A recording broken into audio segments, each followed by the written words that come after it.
secretario jurídico de la presidencia durante la administración de Rafael Correa Delgado. La resolución se adoptó este viernes 27 de enero del año 2023.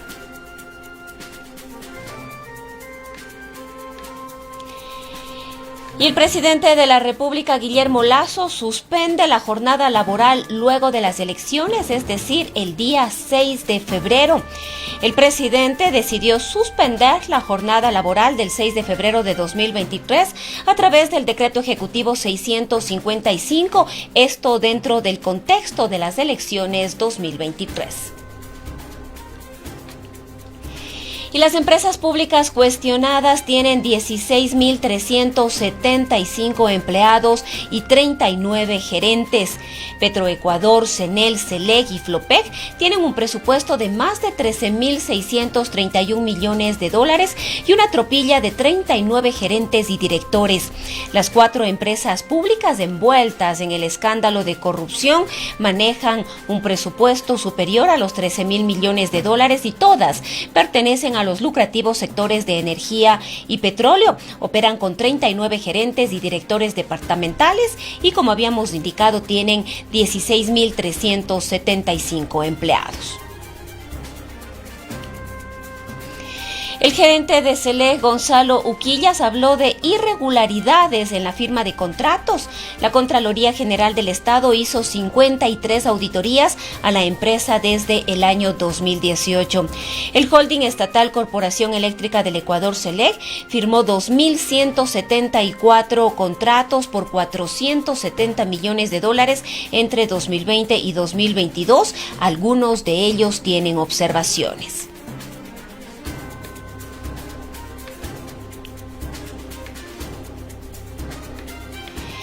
Y las auditorías dejan glosas por 251 millones de dólares en estas empresas que han sido cuestionadas. En los últimos 19 meses, la Contraloría General aprobó 117 auditorías en las 4 empresas públicas cuestionadas y 23 informes con indicios de responsabilidad penal.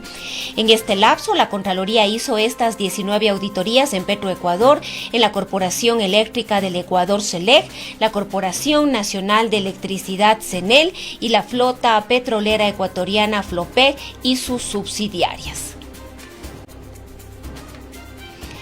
Natalia Ojeda y su hija se fueron a Colombia. La pregunta es, ¿qué pasó con el padre de la niña? Pues ellas estaban reportadas como desaparecidas. Luego de estar 20 días desaparecidas, Natalia Ojeda, de 31 años de edad, y su hija Sabina, de 1 año y medio, fueron localizadas la noche de ayer jueves 26 de enero, aseguró la Fiscalía. El fiscal de la Unidad de Personas Desaparecidas, a través de videollamada, confirmó que no se encuentran en una situación de riesgo y que abandonaron el país por su voluntad, publicó la entidad investigadora. Y Ecuador se vinculó a la Alianza para la Prosperidad Económica junto con 11 países de la región. Ecuador se sumó a esta Alianza para la Prosperidad Económica. Se trata de una iniciativa regional con otros 11 países del continente para trabajar juntos en los desafíos comerciales y de integración.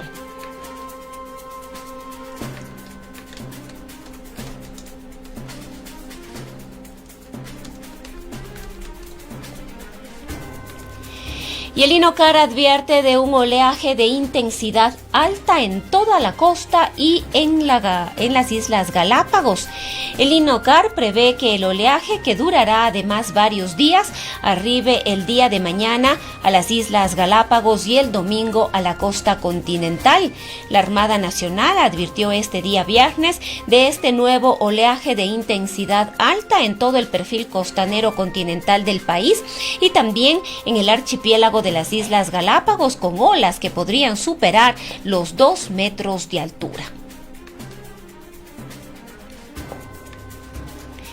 Y Jorge Glass cumplirá solo la sentencia de 8 años de prisión. A pesar de la unificación de penas, el ex vicepresidente de la República no obtuvo la prelibertad inmediata y deberá seguir los trámites regulares.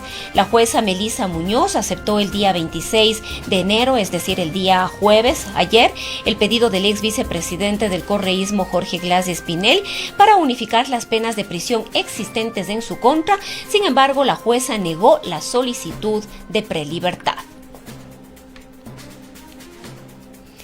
Y los ex vocales destituidos del Consejo de Participación Ciudadana y Control Social demandan a la Corte Constitucional que los dejen volver a sus cargos. Hernán Ulloa plantea que deje sin efecto la destitución y otros, como Ivette Estupiñán, alega ser cabeza de hogar y que su destitución fue de consejera. En el ámbito local, 1.984 paquetes electorales llegaron ya a la provincia de La Suay. El material será distribuido desde el día viernes 3 de febrero. Y más de 40 actividades componen la agenda de Carnaval de Cuenca en este 2023. Existe una inversión aproximada de $300,000 y el 75% de artistas y gestores culturales que componen la agenda son locales. El alcalde subrogante de Cuenca, Pablo Burbano, dijo desconocer sobre el presunto acto de vandalismo con el que se retiró la placa del puente Vivas Nos Queremos. No obstante, señaló que el hecho está siendo investigado. No se descarta colocar una nueva placa y también reponer los paraguas que fueron retirados en los últimos días. El municipio de Cuenca despliega el plan piloto de paradas de bus inteligentes con una inversión de $150,000, 10 paradas que cuentan con cámaras, cargadores USB, internet gratuito, botón de pánico, iluminación y pantallas LED serán colocadas en puntos estratégicos de la ciudad en una primera fase. Y nuevas patrullas, motos, alarmas comunitarias y sistemas de video entregó el Consejo de Seguridad Ciudadana y Control para reforzar la seguridad en el Cantón Cuenca. Tendremos las declaraciones del licenciado Froilán Salinas, director del Consejo de Seguridad Ciudadana de nuestra ciudad. Son las 19:11.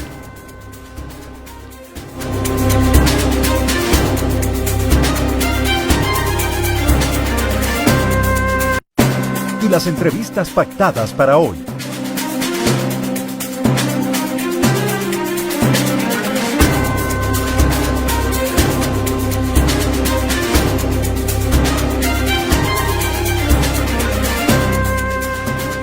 La noche de hoy tendremos el diálogo mantenido con el catedrático universitario José Astudillo. Él hace algunos análisis en torno a la minería como política de Estado y también a las preguntas 7 y 8 que se plantean en la consulta popular que se desarrollará de manera paralela a las elecciones seccionales el 5 de febrero.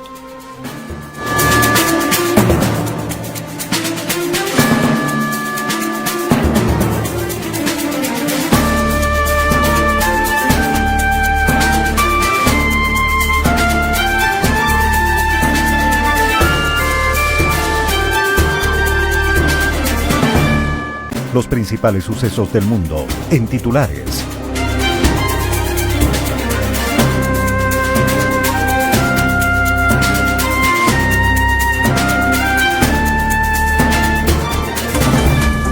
Máxima tensión en Israel y en territorios palestinos. En pleno rezo del Shabbat, un individuo dispara en una sinagoga del Jerusalén Oriental, abatiendo al menos 7 personas, un día después de una mortífera intervención de Tzahal en Cisjordania. Este ataque coincide con el aniversario en memoria de las víctimas del Holocausto judío, recordado, interpretado hoy en plena guerra entre Ucrania y Rusia, y también en Alemania. 3 años después, la Organización Mundial de la Salud evaluaba este viernes si la pandemia del COVID-19 sigue mereciendo o no el mayor nivel de alerta sanitaria global. En esta edición, Américas en Perú, para salir del atolladero, dice la presidenta en funciones Dina Boluarte, pide al Congreso en Lima adelantar las elecciones generales en Perú a diciembre próximo. Antena 1 Radio Video.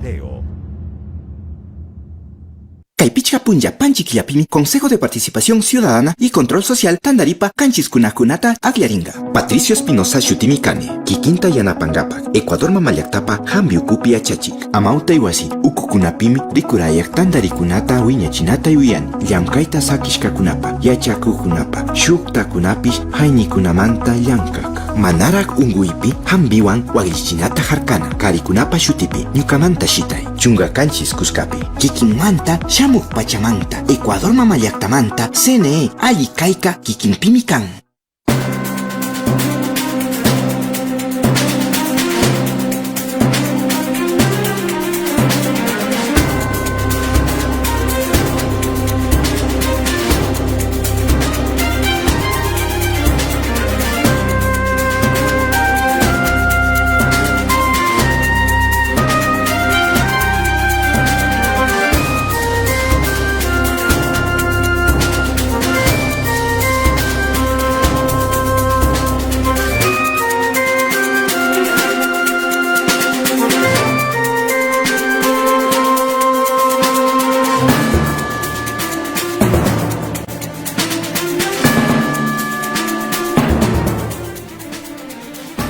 Son las 19:14. Vamos enseguida con el desarrollo de la información. Alexis Mera obtuvo la prelibertad y saldrá de la cárcel de Ambato.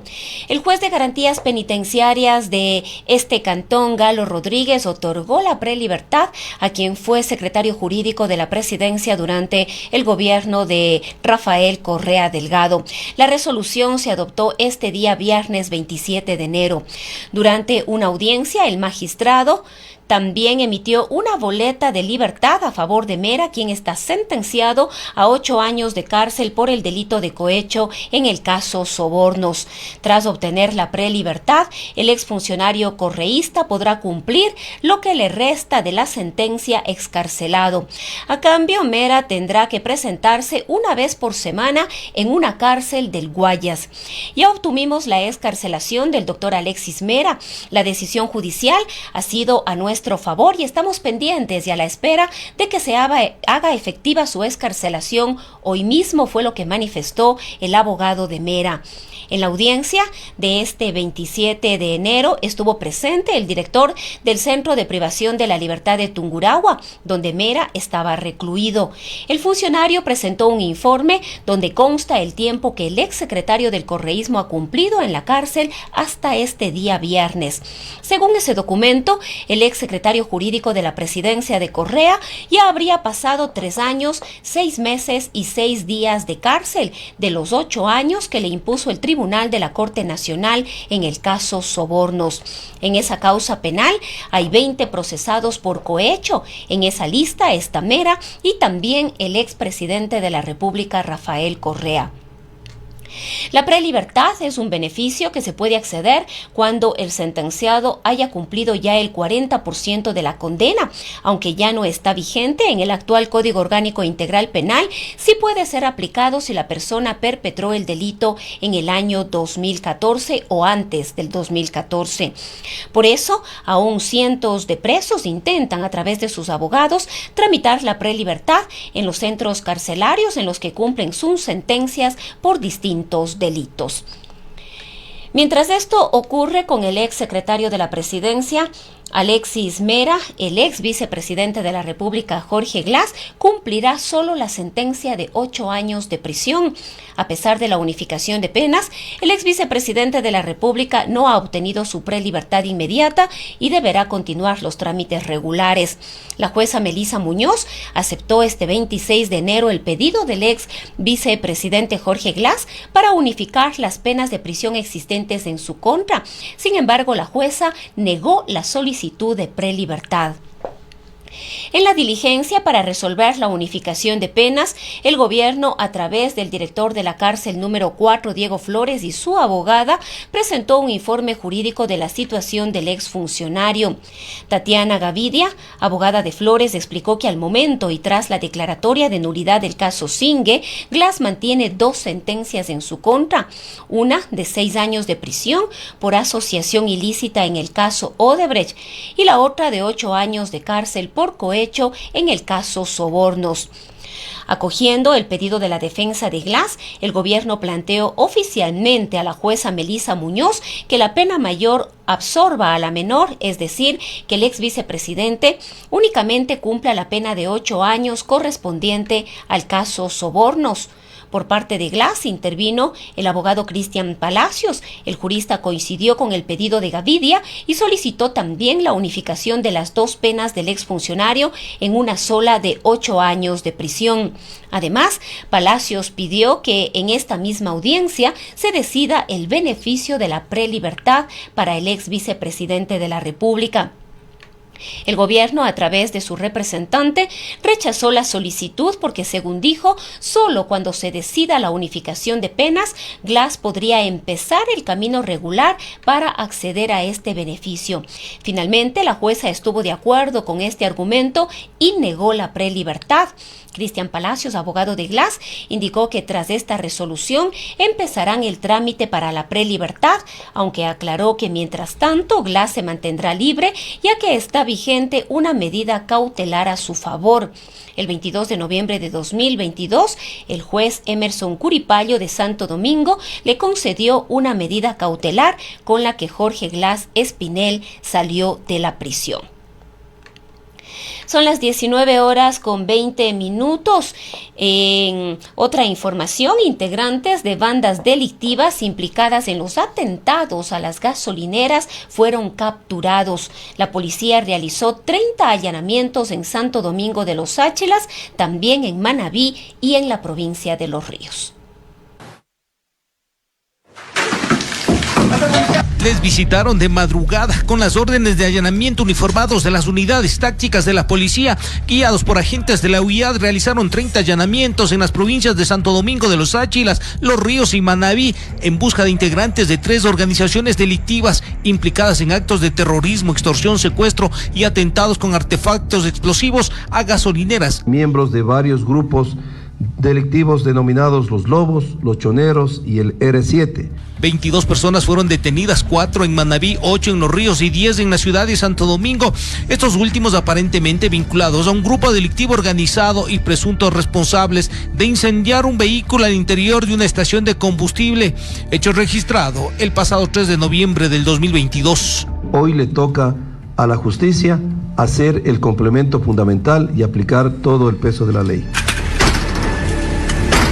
Entre los detenidos, un oficial con el grado de teniente coronel. Telmo P. cumplía las funciones de comandante del distrito Buena Fe en la provincia de Los Ríos. Según el ministro del Interior, les tenía bien informados a los delincuentes de lo que hacía la policía. Era quien alertaba las operaciones que la Policía Nacional iba a ejecutar. Aparentemente los detenidos serían peligrosos delincuentes que no solo vacunaban, buscaban personas de un nivel económico alto y les secuestraban. A cambio de la liberación solicitaban altas cantidades de dinero. Se ha desarticulado una importante organización de las más violentas. 2 de las personas que fueron detenidas en esta operación están vinculadas directamente con los atentados a gasolineras. Aquí la autoridad policial exhortó a la Asamblea a tramitar las reformas que permitan dar de baja de manera inmediata a los uniformados implicados en actos delictivos. Nos ayuden las reformas al régimen disciplinario de la policía. Si nosotros tenemos esa posibilidad, señor comandante general o el ministro, de que en estos casos de manera inmediata podamos dar de baja a malos elementos policiales, créanme que será un gran aporte. En Quito informó Iván Casamen. Y el proceso electoral avanza de acuerdo al cronograma establecido. Llegaron ya a la provincia de la Suay 1.984 kits electorales. El material empezará a ser distribuido desde el viernes 3 de febrero. Estamos esperando aquí en el Centro de Procesamiento Electoral lo que será la llegada ya de los paquetes para la elección del próximo 5 de febrero y pues estamos ya a pocos minutos de que arriben los 6 camiones que son parte del convoy que trae todos los documentos y papeletas que son pertenecientes a la provincia de la Suay. Vienen en total 1.974 kits, más el material, la cartonería que corresponden a las urnas que van a estar en las juntas receptoras del voto y también vienen biombos para las diferentes juntas. Entonces todo esto vamos a recibir la noche y madrugada de hoy para que luego se haga ya su despliegue el próximo viernes a los diferentes cantones y parroquias de la provincia. En este lugar está preparada toda la logística, estamos de hecho haciendo ya pruebas técnicas de lo que será el proceso electoral. Aquí va a estar el centro de cómputo, que será el centro de procesamiento electoral, y la Junta Provincial Electoral realizará aquí también su sesión de escrutinio. En este momento nosotros estamos trabajando con 4 oficiales y 30 voluntarios que han ayudado al proceso, tanto del traslado como la seguridad aquí en la Delegación Provincial Electoral. Sí, el tiempo está ya calculado, está previsto para el traslado desde este sector hacia las diferentes jurisdicciones de la provincia de Cuenca.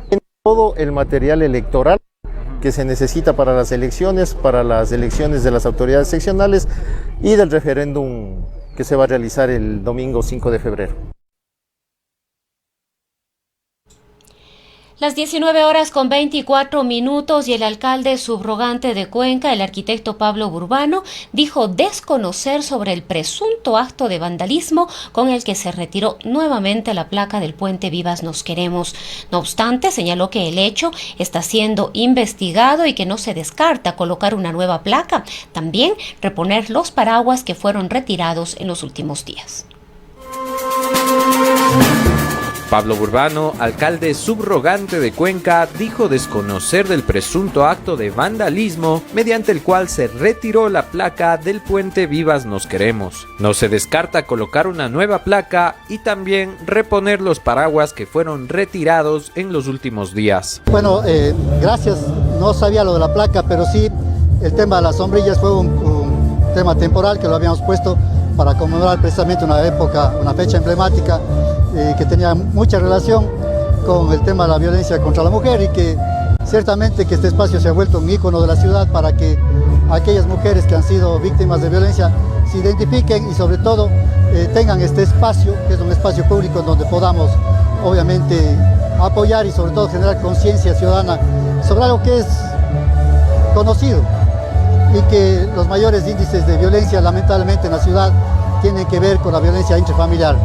Mujeres, niños, jóvenes, adultos mayores, personas con discapacidad, y quizás estos espacios que los tenemos que seguir recuperando, remembrando, sean eso, un referente de lo que los cuencanos y sobre todo las cuencanas somos capaces de hacer cuando levantamos la voz. Son alegorías que se irán colocando dependiendo de la ocasión, dependiendo del momento, dependiendo de esta coordinación además que se va haciendo desde las diferentes instancias, desde el Consejo de Violencia y sobre todo con los entes del sector privado, que siempre nos están pidiendo algún emblema, alguna activación como parte del municipio, y lo seguiremos haciendo cuando sea la ocasión. En cuanto a la placa, dicen que a finales de diciembre se retiró en un acto de vandalismo. Mire, sería la segunda vez, y por eso decía que lamentablemente no conozco, pero sería la segunda vez que quienes todavía no terminan de entender que la mujer es fundamental en el rol de la ciudad, que debemos complementarnos, que no somos los unos y los otros diferentes, que todavía no entienden, y sobre todo la vez anterior parecería ser que fue precisamente aquellos que defienden a quienes les violentan, a quienes les asesinan, y que en su locura quizás piensan que destruir una placa va a hacer que disminuyamos nuestras acciones en beneficio de las mujeres. Desde luego está en manos de las autoridades, la investigación se dará a conocer, pero obviamente que quede en manos de quienes en su corazón tienen este odio todavía, que no terminan de tener, como digo, que seres humanos somos todos y merecemos igual respeto y igual trato. Porque hay cámaras en el sector, se podría poner una denuncia. De hecho, ya desde la corporación se ha activado para que se hagan las investigaciones del caso, y serán las autoridades las que determinen los culpables, si es que podemos lograr hacerlo. ¿La placa será reemplazada? Yo pienso que siempre será importante el mostrar que con hechos y no solo con palabras se puede este puente seguirle recuperando y haciendo que sea lo que es, un punto de encuentro para que además quienes en un momento dado sean objeto de violencia tengan la posibilidad de en ese lugar poder poner las denuncias a través de las ayudas que brindamos. Este es el reporte de Jorge Isaac Peña para el noticiario de Antena 1. Son las 19:28. Antena 1 Radio Video. Caipicha Punja Panchiquillapimi, Consejo de Participación Ciudadana y Control Social, Tandaripa, Canchiskunajunata, Agliaringa. Andrés Mendoza Shutimicani. Kimsa chunga yayi watakunatami ankiaripi kikinmanta rimashpa. Runakunapa yakikunata allichishpa yam kashkani. Tukuy kullkikuna alli apashka kachun alli kaypi. Hambipi yachakuypipish runakunapa rikurayayta churashun. Waglichita harkangapakpish yankashunmi. Kikinpa rimaymi kani. Karikunapa shutipi. Ñukamanta shitay. Chungapichka kuskapi. Kikinmanta shamuk pachamanta. Ecuador mamayaktamanta. CNE alli kayka kikinpimi kan. Omnitron te ofrece tecnología con su abrepuertas de garage, automáticos e inteligentes, con sus porteros y videoporteros. Sabrás quién llama a tu puerta. Tecnología al más alto nivel. Omnitron te protege.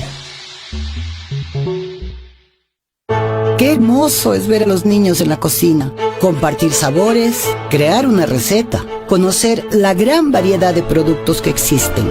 Industria de Alimentos La Europea está presente en esos recuerdos que durarán toda la vida. Cocinar es una manera de revivir momentos y permanecer en el corazón de quienes amamos. La Europea, generaciones de sabiduría. La Europea. Tengo muchos sueños y si estoy en este mundo es para sentirme vivo.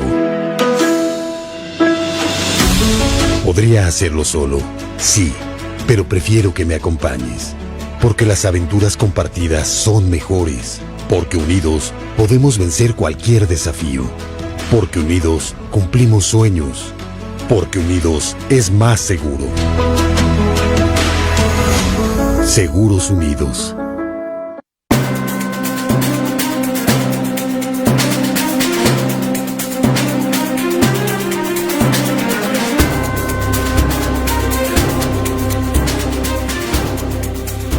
Estamos de vuelta de la pausa. Se conforman mesas para el análisis de la tabla de drogas y la minería ilegal. La mesa técnica sobre estos temas tiene como propósito incorporar en el catálogo nuevas sustancias que han aparecido a medida que cambia el tipo de consumo y el perfil del consumidor. Además, los legisladores solicitaron se trabaje en la creación de un sistema de registro de consumidores con el fin de establecer la demanda individual de estos productos. La primera decisión que tomaron fue generar dos mesas técnicas, una sobre la tabla de drogas y otra sobre la lucha contra la minería ilegal. Estarán integradas por los legisladores miembros del Frente Parlamentario Anticorrupción y delegados de la Secretaría de Seguridad del Ejecutivo. Es necesario el soporte para reformar ciertos cuerpos legales. Hay cosas que podemos normar desde el Ejecutivo a través de decretos, que vamos a hacerlos. En cuanto a la tabla de drogas, hay preocupación porque para el trabajo se requerirá actualizar los datos existentes. La última encuesta nacional de drogas fue en el 2016, entonces se requiere contar con información actualizada del nuevo perfil de consumidor y nuevas sustancias. Esta problemática, si no se lo articula, no se da una solución, va a ir creciendo y el problema se nos va a ir de las manos. En el caso de la minería ilegal se plantean visitas a las zonas afectadas y un análisis de las acciones estatales, no solo del Ejecutivo. Dicen que la estrategia contra este mal debe integrar a todo el Estado. Ponen ejemplos de las fallas. Un camión con material mineralizado que sale ilegalmente, voy a tomar el ejemplo de Buenos Aires, se traslada 700 kilómetros, señores asambleístas, a Portobelo, a la planta de beneficio. A vista y paciencia, tenemos ANT, tenemos comisiones de tránsito que nadie es capaz de controlar. Entonces hay el potencial, pero no hay la articulación. No es posible minería ilegal sin los permisos y autorizaciones de los municipios, por acción u omisión. Se reunirán cada miércoles y esperan la próxima semana definir el plazo en el cual se presentará el informe de los dos temas. Perfecto. Y la minería como política de Estado, así como las preguntas 7 y 8 que fueron incluidas en la consulta popular que se desarrollará el 5 de febrero, fueron analizados por el catedrático José Astudillo. Él estuvo en un diálogo con Gustavo Cardoso. Saludamos al doctor José Astudillo, él es profesor de la Universidad de Cuenca. Quisiéramos tratar con usted, doctor Astudillo, esto que se va tornando ya muy claro, que el gobierno de Guillermo Lasso tiene como política de Estado, el apoyo a la gran minería. Y de alguna manera este tema cambia el discurso de la minería contra el agua a la minería ilegal contra la minería ilegal. Es el enfoque que del gobierno, cuando el COSEP, Consejo de Seguridad Pública del Estado, acaba de declarar a la minería ilegal como una amenaza a la seguridad del Estado y paralelamente decide respaldar a la minería legal desde el punto de vista de el gobierno y las regulaciones ecuatorianas, frente a advertencias que han hecho grupos sociales como la CONAIE en cuanto a la oposición que tendrán si se pretende seguir adelante con proyectos mineros en sus territorios. Su punto de vista. Muchísimas gracias, un saludo a la audiencia que sigue Antena 1 en radio, video, y un saludo especial pues para usted, ingeniero Gustavo Cardoso, y los que nos escuchan. De hecho que poner un alto a la minería ilegal está bien en el país, pues nosotros vemos que la minería ilegal está contaminando de una manera muy fuerte los ríos. Yo alguna vez en una entrevista ya aquí le había comentado que estuve en el río Santiago y pude observar cómo el río Santiago, desde la minería artesanal o ilegal que le llaman, para abajo prácticamente había hecho que el río esté completamente muerto. Lo propio está sucediendo en el norte de la Amazonía. Hay minería ilegal a la ribera de los ríos. Prácticamente los ríos están contaminados. Ahora bien, el endurecimiento de las penas para la minería ilegal es la puerta para el apoyo a la minería, entre comillas, legal, o a la concesión de las minas de los territorios por parte del Estado ecuatoriano. Militarizar los territorios como está sucediendo y no controlar como se debe la minería ilegal hace efectivamente que volvamos a un estado de gobierno que se va a comenzar a dar con decretos. Digamos que un estado de permanente excepción para apoyo a la minería. Recordemos cuando viajábamos a la Amazonía hace muchos años y los militares estaban en la zona donde ahora es la presa Daniel Palacios. Para viajar a la Amazonía teníamos que llevar la cédula y también el carnet militar, es decir, esa militarización de las áreas protegidas, de los recursos naturales, no necesariamente están previstos para el cuidado de las áreas naturales, sino sobre todo para que las comunidades que están alrededor de donde existen concesiones mineras y esas concesiones mineras todavía no están en firme porque no han sido socializadas con las comunidades, pues la presencia de los militares prácticamente es ya una toma de posición del Estado para esas áreas. Y con la consulta eso va a ser peor todavía. Las dos últimas preguntas en la consulta justamente preguntan sobre proteger ciertas zonas y militarizar ciertas zonas. Yo lo que creo es que se está dando ya esta militarización antes de que la consulta se haya ganado o no.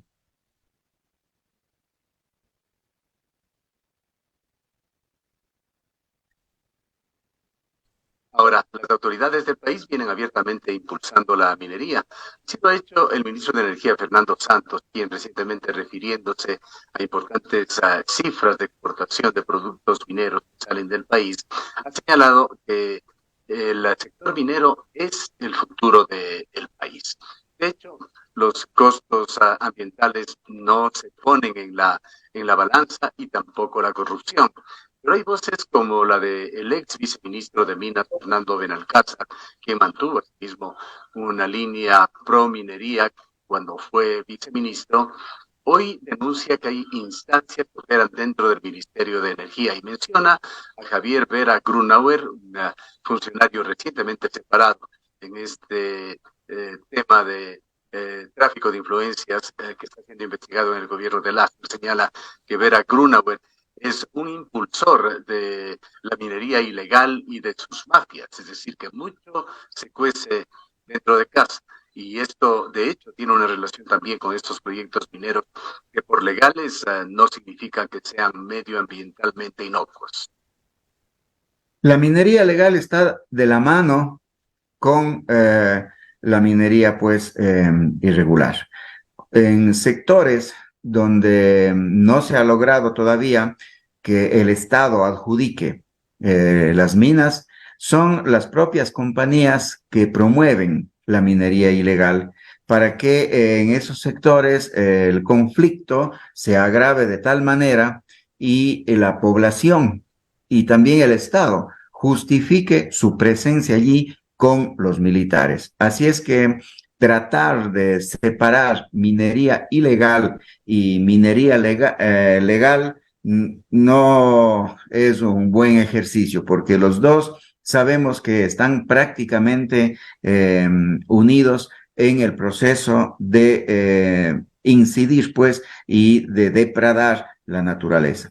Los costos de la extracción de la minería son altísimos, no solamente en términos de costo-beneficio, es decir, cuánto oro o cuánta plata o cuánto cobre se obtenga y qué implica eso efectivamente cuando se tiene que restituir en esos lugares a la naturaleza. Hay costos, pues, o externalidades que llaman y que no toman en cuenta las compañías y que el mismo Estado no toma en cuenta, que tiene que ver con la vida de las comunidades. Es decir, en algunos lugares se está observando cómo están preveyendo la ubicación de comunidades en nuevos territorios. Las comunidades tienen una vida centrada fundamentalmente en el territorio, su cultura, su producción, la forma de proveerse de agua a través de los arroyos, de los ríos, es decir, ha tomado años a las comunidades establecer una forma de vida en los territorios donde están. Llevar a estas comunidades a otros territorios y generalmente a territorios urbanizados, es decir, a estas comunidades generalmente se les ubica en barrios, en cantones, en poblaciones urbanas, en donde se genera un problema social complejo, ya que son poblaciones que viven de la agricultura. Y ponerles a estas poblaciones a vivir en un barrio generan un alto nivel de pobreza y después esa pobreza efectivamente se transforma también en la búsqueda de alimento, en la búsqueda de sobrevivencia, y no hay un caldo de cultivo más grande para la delincuencia y para la obtención de alimento de cualquier medio de subsistencia, que la gente se ponga también en esos cantones con trabajos precarizados y con situaciones difíciles a robar, ¿no es cierto? Nos habla usted a través de la experiencia, doctor Astudillo.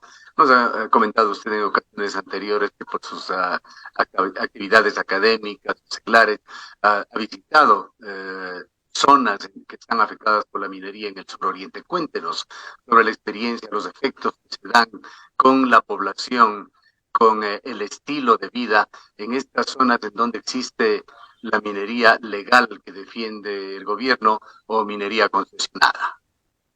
Bueno, dos lugares hemos visitado con los estudiantes en estos últimos tiempos, ¿no es cierto? Tundaime, que es una minería efectivamente que ya está en ejecución y es una concesión legal de las más grandes en el Ecuador. Los puestos de trabajo en Tundaime al inicio se dieron a algunas personas, es decir, algunas personas que trabajaban en la agricultura, por ejemplo, ahí en Tundaime, donde existe una pequeña población, un pequeño pueblo, dejaron la agricultura y se transformaron en proveedores, por ejemplo, de movilización, camionetas, ¿sí? Otra forma de proveer también a la minera era de pequeños hoteles, para que vayan allí la gente que trabaja, quienes van a hacer estudios, etcétera. Pasado el momento de apogeo de estudios y también de los trabajos iniciales en la mina, esas personas se han quedado sin trabajo. Entonces, existen personas que ya están proveyendo a las minas tanto de movilización o de hotelería o de algunos servicios como volquetas, que van en búsqueda de otras minas donde puedan proveer esos servicios porque ya no existe allí. Otro de los elementos que son muy complejos tiene que ver con la agricultura por contrato. La gente en el sector de Tundaime, por ejemplo, vive de la agricultura y la agricultura cultivos asociados, lo que llamamos la chacra. En 5 o 6 hectáreas producen plátano, producen yuca, producen maíz, tienen sus animales menores. Las compañías comienzan a pagarles por adelantado para que cultiven un solo producto, por ejemplo, solo plátano o solo yuca. Entonces, lo que hacen con esta agricultura por contrato es proveer de un solo bien, pero a la par lo que obtienen es dinero y pierden su soberanía alimentaria. Se quedan con un poco de dinero, pero con la pérdida de la soberanía alimentaria. Y después, cuando se acaba la agricultura por contrato, no vuelven sus suelos a la agricultura asociada o a la huerta. Entonces, empobrecen el suelo y empobrecen a las familias. Los conflictos sociales que se arman alrededor de estas nuevas formas productivas, de estas nuevas formas efectivamente de proveer, son bastante duras porque rompen primero con el tejido de la comunidad. Algunos tienen trabajo, otros no tienen trabajo, han perdido sus trabajos, han perdido sus suelos, no tienen agricultura, están contaminadas las aguas, pero los que tienen trabajo se vuelven como enemigos de su propia comunidad. Rompen también. Las cosas sobre el tapete, las intenciones gubernamentales, las declaraciones de funcionarios de alto nivel. ¿Qué riesgos ve usted, o más que los riesgos, qué futuro ve usted a estos dos proyectos mineros grandes hoy detenidos en la provincia de la Suay, Río Blanco y Quimsacocha? Bueno, yo creo que el futuro que se nos viene, si es que no se detiene la minería, será una destrucción de la naturaleza, primero allí, y por ende también una pérdida de lo que significa el agua y una pérdida también de la vegetación que existe allí. Hay que recordar que nosotros somos una provincia que produce electricidad. Somos la provincia que provee del más alto voltaje en electricidad al país y se pretende también un nuevo proyecto eléctrico en el río Santiago, pero estos proyectos eléctricos son proyectos que funcionan a través de los ríos, de hidroelectricidad, y la hidroelectricidad requiere de agua. Así es que tener minería en Quimsacocha y en Río Blanco es una contradicción del propio Estado. Es decir, está eliminando la producción de agua, el caudal de los ríos, que a su vez va a hacer mover la electricidad más abajo. Es decir, tienen que haber reservas de agua. Ello nos lleva a aterrizar en la consulta popular ya próxima. Será el domingo 5 de febrero, donde hay una definición de los ecuatorianos en varias cosas en el marco del referéndum. Preguntas 7 y 8. Una relacionada con las zonas de recarga hídrica, la segunda con activistas mineros. ¿Cómo votar en esas preguntas, más allá de las advertencias que se ha hecho ya por quienes han leído cuidadosamente los anexos? Yo creo que la consulta popular tiene una cantidad de preguntas que tranquilamente pueden hacerse sin que se consulte a la gente, solamente con voluntad política. Pero todas esas consultas son una cortina de humo, finalmente, para lograr las dos últimas preguntas, que tienen que ver con la minería y con la intervención en los recursos naturales. Preguntar a la gente si es que está de acuerdo que las regalías que produce la minería se queden en la comunidad es dar por sentado que la gente quiere que haya minería, cuando la pregunta es si debe haber o no debe haber minería.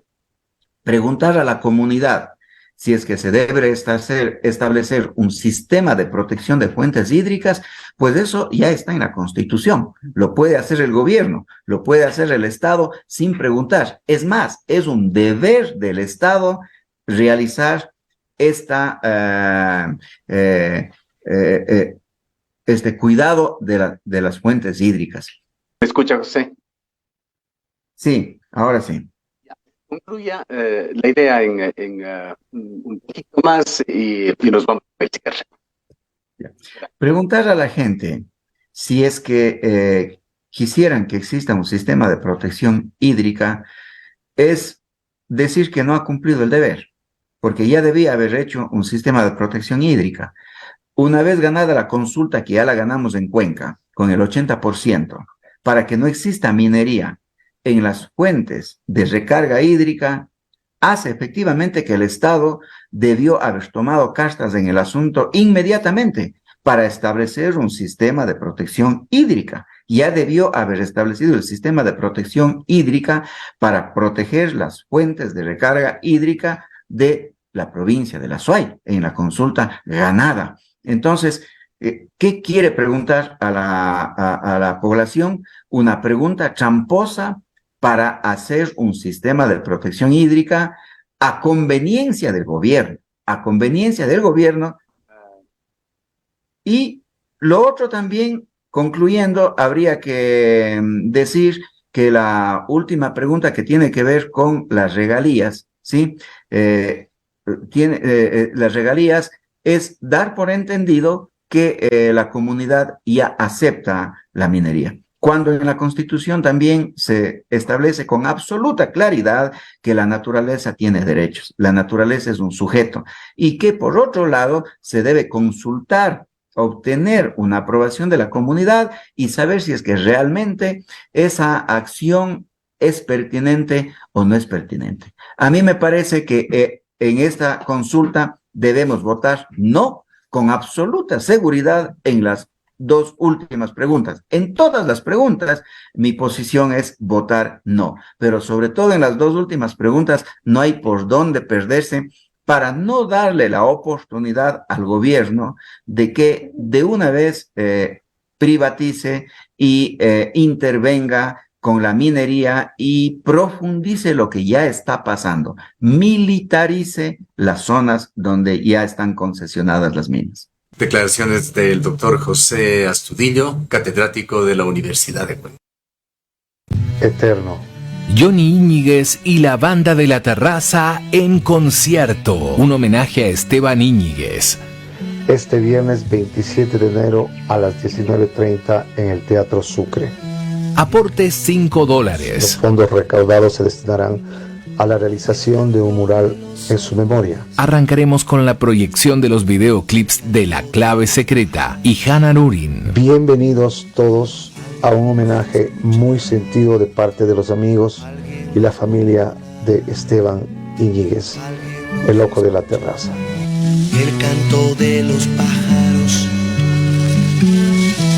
alguien los escuchará, alguien los volará.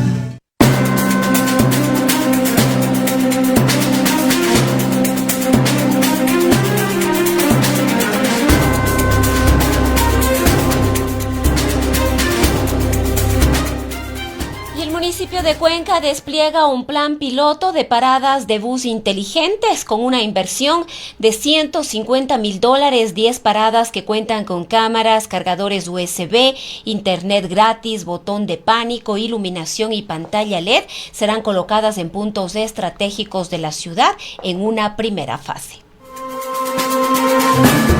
El municipio de Cuenca despliega un plan piloto de paradas de bus inteligentes. Boris Palacios, coordinador de movilidad, comenta más detalles. Tiene una cámara, circuito cerrado de televisión que está enlazada con la sala de control que tiene la empresa de movilidad.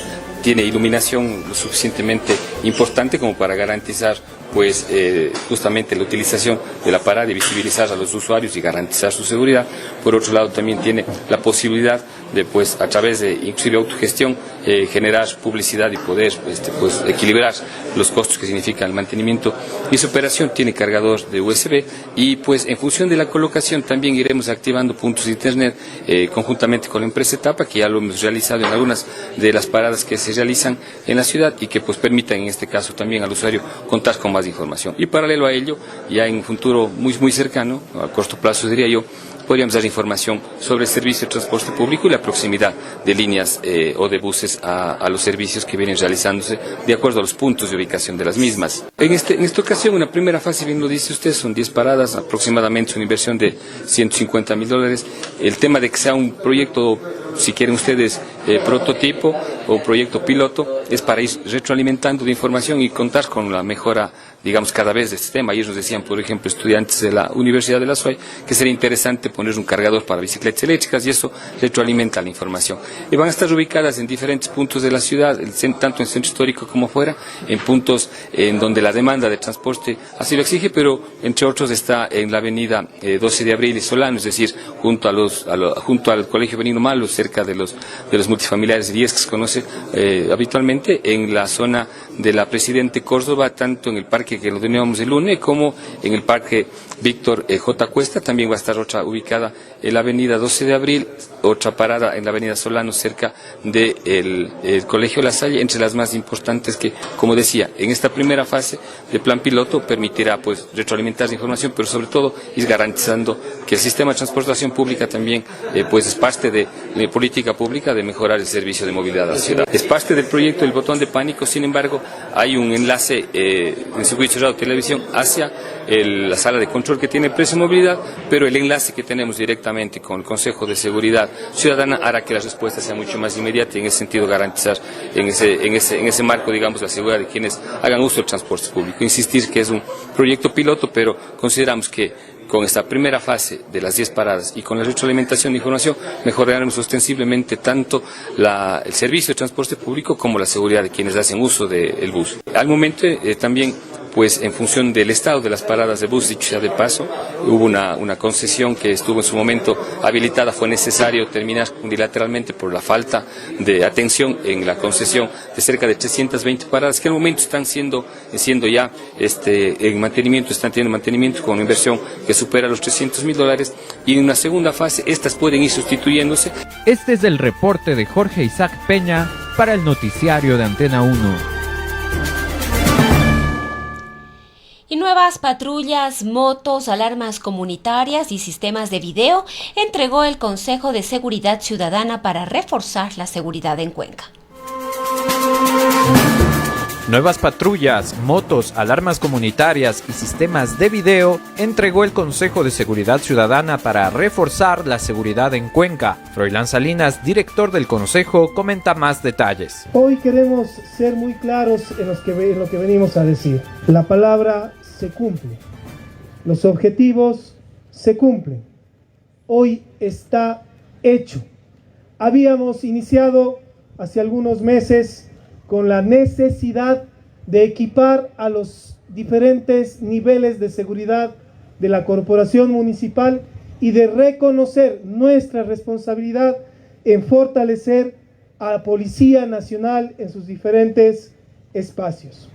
Lo habíamos dicho, por los tiempos se ha vuelto algo complicado. Sin embargo, de aquello, lo que hoy se está realizando la entrega ha sido fruto del trabajo de muchos meses, de buscar la forma de que esos insumos de Policía Nacional, los insumos de Guardia Ciudadana, de la EMOP, se queden en Cuenca para garantizar ese clamor de todos los cuencanos, de disfrutar como este espacio público, de un espacio seguro y de vivir sin miedo. Hemos entregado una inversión cercana a los $350,000 en equipamiento a Policía Nacional, cifra similar al equipamiento del ECU 911, equipamiento que está dirigido en conectividad y en próximos meses en la dotación de equipos y de insumos para mejorar su condición. Hemos llegado a cada uno de los barrios. Hoy podemos decir 210 sistemas de alarmas comunitarias entregados en un año. Y el día de ayer observábamos la importancia de tener la coordinación interinstitucional para dar respuesta a los ciudadanos. Desde ese espacio, estimados vecinos, desde el suyo, donde nos exigen a quienes pasajeramente estamos en un cargo público, seguiremos honrando palabra. Cuenten con el Consejo de Seguridad Ciudadana, cuenten también con la palabra de ese ciudadano alcalde que le vimos por aquí en algún momento dado al estimado ingeniero Pedro Palacios, de seguir cumpliendo lo que bien hemos hecho. Por parte del Consejo de Seguridad Ciudadana también quiero agradecerles al equipo del Consejo. Para que esto se logre, atrás debe haber voluntad de administración y gestión. Gracias, amigos, compañeros del Consejo de Seguridad Ciudadana, al apoyo también desde el ámbito de la gestión del concejal Javier Barrera, y a todos y cada uno de ustedes, vecinos, por haber creído, por haber tenido paciencia también en algún momento cuando hemos demorado en llegar. Sin embargo, de aquello, nuevamente nuestro compromiso de seguir fortaleciéndolos a los equipos del Consejo, a los equipos de la Corporación Municipal y a los equipos de Policía Nacional. Solo juntos podemos hacer que Cuenca siga manteniendo una condición de vida adecuada. Este es el reporte de Jorge Isaac Peña para el noticiario de Antena 1. Y con esta información llegamos al final de nuestra edición informativa, pero mañana sábado estaremos con más a las 7 en punto. Una excelente noche. Investigación, rigurosidad, pluralidad.